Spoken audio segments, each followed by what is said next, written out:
বর্তমানে পৃথিবীতে চলছে বিজ্ঞান আর প্রযুক্তির যুগ।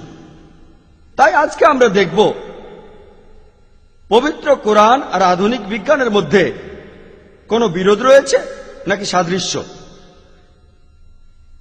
পবিত্র কোরআন আর আধুনিক বিজ্ঞান এরা কি পরস্পর বিরোধী নাকি সামঞ্জস্যপূর্ণ।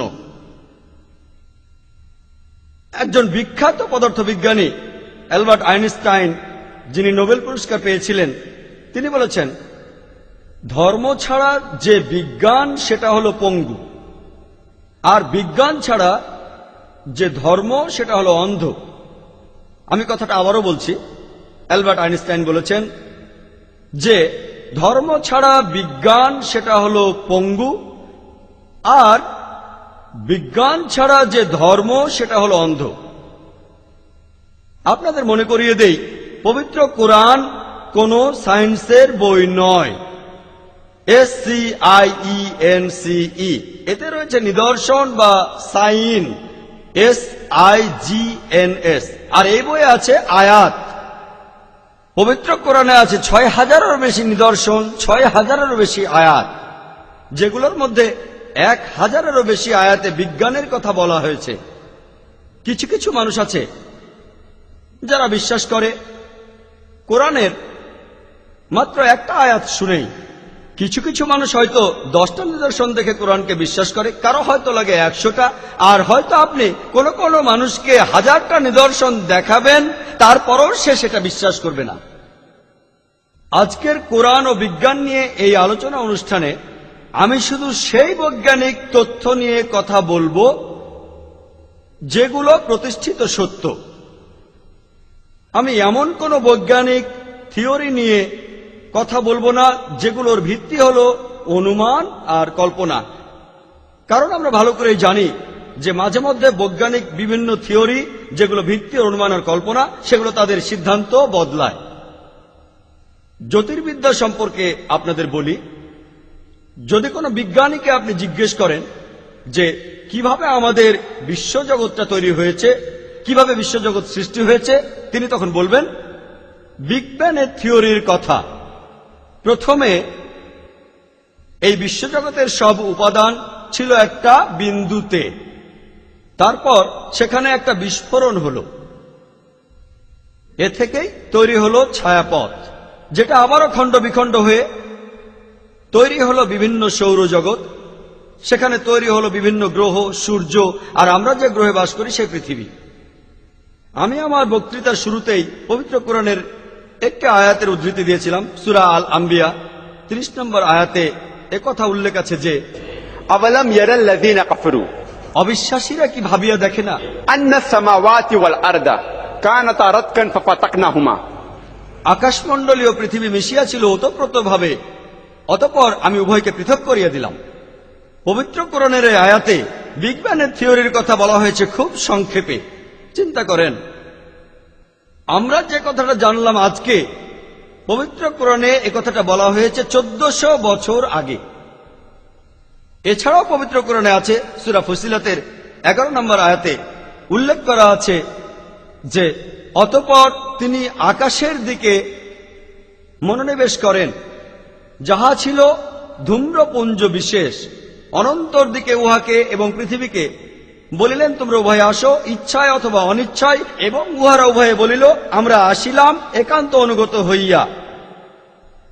যে আরবি শব্দটা এখানে বলা হয়েছে সেটা দুখান, যার অর্থ ধোঁয়া। কোন বিজ্ঞানীকে প্রশ্ন করলে তিনি বলবেন যে এই বিশ্বজগৎ এটা তৈরির আগে মহাবিশ্বের বিভিন্ন উপাদান সেগুলো ছিল বায়বীয় অবস্থায়। আর এই আরবি শব্দ দুখান, যার অর্থ ধোঁয়া, এটাকে আরো সঠিকভাবে বললে বলা হবে বায়বীয়।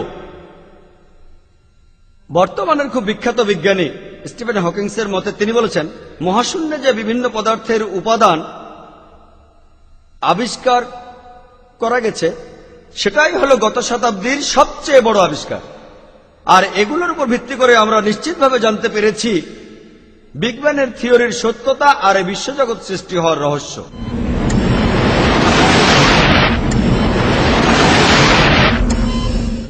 আগেকার দিনে মানুষ মনে করত আমরা যে পৃথিবীতে বাস করি সেটা সমতল, আর তারা খুব বেশি দূরে যেতে ভয় পেত হঠাৎ করে যদি নিচে পড়ে যায় সেজন্য। এরপর 1557 খ্রিস্টাব্দে স্যার ফ্রান্সিস ড্রেক জাহাজে করে পুরো পৃথিবী ঘুরে আসলেন আর প্রমাণ করলেন যে পৃথিবী আসলে বর্তুলাকার। পবিত্র কোরআনে সূরা লোকমানের 29 নম্বর আয়াতে উল্লেখ করা আছে, ألم ترى أن الله يولج الليل في النهار ويولج النهار في الليل। আল্লাহ তাআলা রাত্রির ভিতর দিবসকে অন্তর্ভুক্ত করেন এবং রাত্রিকে দিবসের ভিতর অন্তর্ভুক্ত করেন। অন্তর্ভুক্ত করা একটি ধীরগতির চলমান প্রক্রিয়া। রাত ধীরে ধীরে চলমান প্রক্রিয়ায় দিনে পরিণত হয়, আর দিন ধীরে ধীরে চলমান প্রক্রিয়ায় রাতে পরিণত হয়। এটা শুধুমাত্র তখনই সম্ভব হবে যদি পৃথিবী বর্তুলাকার হয়। পৃথিবী সমতল হলে এটা সম্ভব হবে না।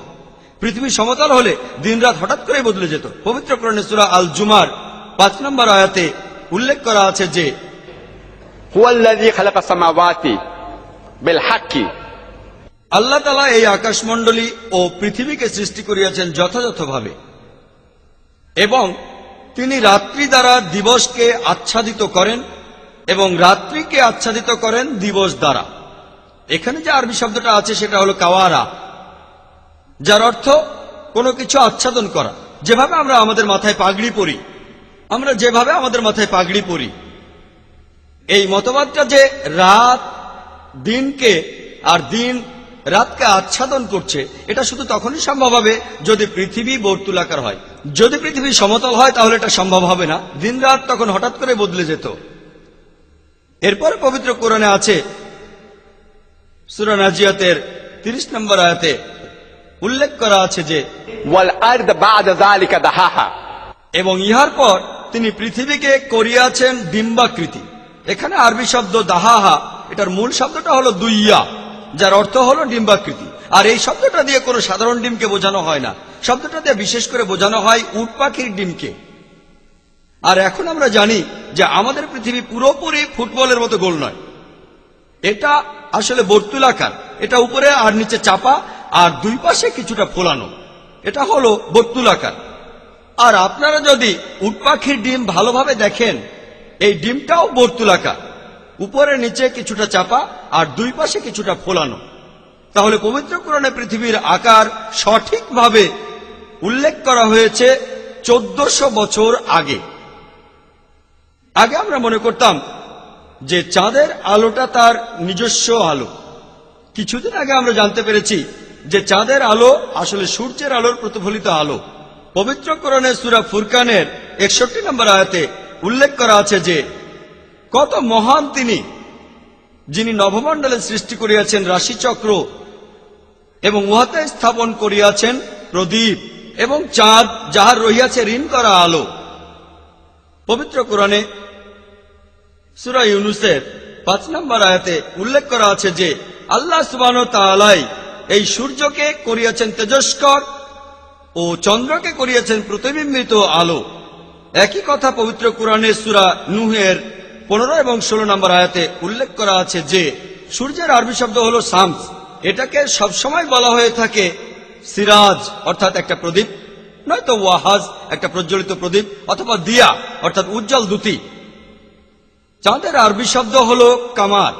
এটাকে সবসময় বলা হয় মুনির, অর্থাৎ ধার করা আলো, অথবা নূর, যেটা হলো প্রতিফলিত আলো। চাঁদ বোঝাতে গিয়ে কখনোই বলা হয়নি যে সিরাজ, ওয়াহাজ অথবা দিয়া, বলা হয়েছে মুনির বা নূর, অর্থাৎ ধার করা আলো অথবা কোনো প্রতিফলিত আলো। পবিত্র কোরআনের সূরা তারিকের 3 নম্বর আয়াতে উল্লেখ করা আছে যে النجم الثاقب। এখানে নক্ষত্র এর আরবি হলো নাজাম, এটাকে বলা হয়েছে সাকিব, এর আলোকে বলা হয়েছে সাকিব। এটা অন্ধকারকে ছিদ্র করে আর নিজের শক্তি গ্রহণ করে। আগেকার দিনে ইউরোপিয়ানরা মনে করত যে পৃথিবী এই বিশ্বজগতের কেন্দ্রে একেবারে স্থির হয়ে বসে আছে আর সূর্য সহ অন্য সব গ্রহ নক্ষত্র পৃথিবীর চারপাশে প্রদক্ষিণ করছে। এই মতবাদকে বলা হতো থিওরি অব জিওসেন্ট্রিজম। এই মতবাদে বিশ্বাস করতেন টলেমি খ্রিস্টপূর্ব 2য় শতকে, এবং তার পরবর্তীতে এই মতবাদ টিকে ছিল 16 শতাব্দী পর্যন্ত, যতদিন না কোপারনিকাস বললেন যে পৃথিবী সহ অন্যান্য গ্রহ সূর্যের চারপাশে প্রদক্ষিণ করছে। আর পরবর্তীতে 1609 খ্রিস্টাব্দে ইয়োহান্নেস কেপলার তিনি তার বই অ্যাস্ট্রোনমিয়া নোভিয়াতে লিখেছেন যে এই সৌরজগতে পৃথিবী আর অন্যান্য গ্রহ শুধু সূর্যের চারপাশে প্রদক্ষিণ করে না, তারা নিজ অক্ষের চারপাশেও প্রদক্ষিণ করে। আমি যখন স্কুলে ছিলাম তখন পড়েছিলাম যে পৃথিবী আর অন্যান্য গ্রহ নিজ অক্ষের চারপাশে প্রদক্ষিণ করে। তখন আমি পড়েছিলাম যে সূর্য স্থির থাকে, সূর্য তার নিজ অক্ষের চারপাশে প্রদক্ষিণ করে না। কিন্তু পবিত্র কোরআনে আছে, সূরা আল আম্বিয়ার 33 নম্বর আয়াতে উল্লেখ করা আছে, সেখানে আছে হুয়াল্লাযী খালাকাল লাইলা ওয়ান নাহারা আর আল্লাহ তাআলা সৃষ্টি করিয়াছেন রাত্রি এবং দিবস, ওয়াশ-শামসা ওয়াল কামার আর সূর্য এবং চন্দ্র কুল্লুন ফী ফালাকি ইয়াসবাহুন। প্রত্যেকে নিজ নিজ কক্ষপথে বিচরণ করিতেছে তাহাদের নিজস্ব গতিতে। এখানে আরবি শব্দটা ইয়াজ বাহুন, এটা এসেছে মূল শব্দ সাবাহা থেকে, যেটা দিয়ে চলন্ত কোনো কিছুর গতিকে বোঝানো হয়। যদি আমি বলি যে একজন মানুষ মাটির উপরে সাবাহা করছে, তার মানে এই নয় যে সে মাটিতে গড়াগড়ি করছে, এর অর্থ সে হাঁটছে অথবা দৌড়াচ্ছে। যদি আমি বলি যে একজন মানুষ পানিতে সাবাহা করছে, তার মানে এই নয় যে সে ভেসে আছে, এটার অর্থ সে সাঁতার কাটছে। একইভাবে পবিত্র কোরআনে যখন বলা হচ্ছে ইয়াজ বাহুন, যার মূল শব্দ সাবাহা, গ্রহ নক্ষত্র সম্পর্কে, তখন সেটা উড়ে যাওয়া বোঝায় না, নিজ অক্ষের চারিদিকে প্রদক্ষিণ করা বোঝায়। আর এখন বিজ্ঞানের কল্যাণে উন্নত প্রযুক্তি ব্যবহার করে সূর্যের ইমেজ ঘরে বসেই পরীক্ষা করা যায়। দেখা যাবে বেশ কিছু কালো রঙের বিন্দু আছে, আর এই কালো বিন্দুগুলো আনুমানিক 25 দিনের মধ্যে একবার নিজ অক্ষকে প্রদক্ষিণ করবে, যার অর্থ সূর্য আনুমানিক 25 দিনের মধ্যে নিজ অক্ষের চারপাশে প্রদক্ষিণ করে। একবার চিন্তা করেন, পবিত্র কোরআন সূর্যের গতি আর নিজের অক্ষের চারপাশে প্রদক্ষিণের কথা বলেছে আজ থেকে 1400 বছর আগে, যেটা বিজ্ঞান আবিষ্কার করেছে কিছুদিন আগে। পবিত্র কোরআনে সূরা ইয়াসিনের 40 নম্বর আয়াতে উল্লেখ করা আছে যে সূর্যের পক্ষে সম্ভব নয় চন্দ্রের নাগাল পাওয়া এবং রজনীর দিবসকে অতিক্রম করা, কুল্লুন ফী ফালাকি ইয়াসবাহুন, এবং প্রত্যেকে নিজ নিজ কক্ষপথে সন্তরণ করে তাদের নিজস্ব গতিতে। পবিত্র কোরআনে এই কথাটা দিয়ে কি বোঝানো হয়েছে যে সূর্যের পক্ষে সম্ভব নয় চন্দ্রের নাগাল পাওয়া।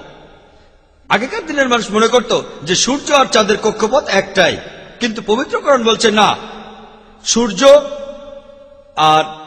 আর চাঁদের কক্ষপথ দুটোই আলাদা, তাই একটার পক্ষে আরেকটা নাগাল পাওয়া সম্ভব নয়।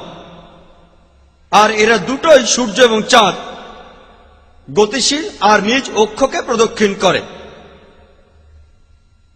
পবিত্র কোরআনে সূরা ইয়াসিনের 38 নম্বর আয়াতে উল্লেখ করা আছে যে ওয়াশ-শামসু তাজরি লিমুস্তাকাররিন লাহা, যে সূর্য ভ্রমণ করে উহার নির্দিষ্ট পথে নির্দিষ্ট গন্তব্যের দিকে নির্দিষ্ট সময়ের মধ্যে। এখানে আরবি শব্দ মুস্তাকার অর্থ একটি নির্দিষ্ট গন্তব্য অথবা একটি নির্দিষ্ট সময়। আজকের দিনে বিজ্ঞান জানতে পেরেছে যে সূর্য এই সৌরজগৎকে নিয়ে বিশ্বজগতের দিকে একটি নির্দিষ্ট পয়েন্টের দিকে এগিয়ে যাচ্ছে, যে পয়েন্টটাকে বিজ্ঞানীরা বলে থাকেন সোলার অ্যাপেক্স। এই পয়েন্টের দিকে সূর্য যাচ্ছে প্রতি সেকেন্ডে 12 মাইল গতিতে।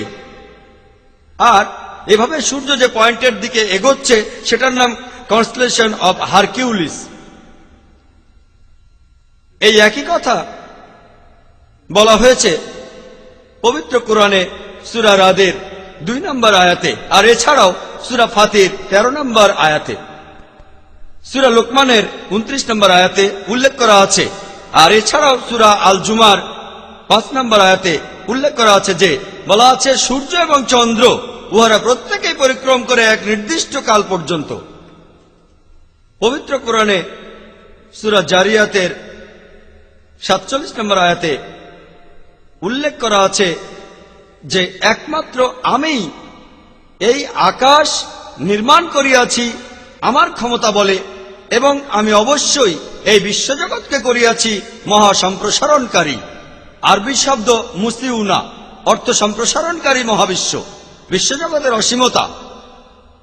অরভেন এহো একজন বিখ্যাত বিজ্ঞানী আবিষ্কার করেছেন আর বলেছেন যে এই বিশ্বজগৎ সম্প্রসারিত হচ্ছে, গ্যালাক্সিগুলো একটা থেকে আরেকটা দূরে সরে যাচ্ছে, যে কথাটা কোরআন বলে গিয়েছে 1400 বছর আগে। এটা এমন কোনো ব্যাপার না যে কোরআনে জ্যোতির্বিদ্যা সম্পর্কে বলা হয়েছে, কারণ আরববাসীরা তারা জ্যোতির্বিদ্যার বিভিন্ন ক্ষেত্রে বরাবরই খুব উন্নত ছিল। আমি আপনাদের মনে করিয়ে দিতে চাই যে পবিত্র কোরআন নাজিল হওয়ার কয়েকশো বছর পরে আরবরা জ্যোতির্বিদ্যায় বেশ উন্নতি সাধন করে। তাই পবিত্র কোরআন থেকেই আরবরা জ্যোতির্বিদ্যা সম্পর্কে জেনেছিল, তার উল্টোটা হয়নি।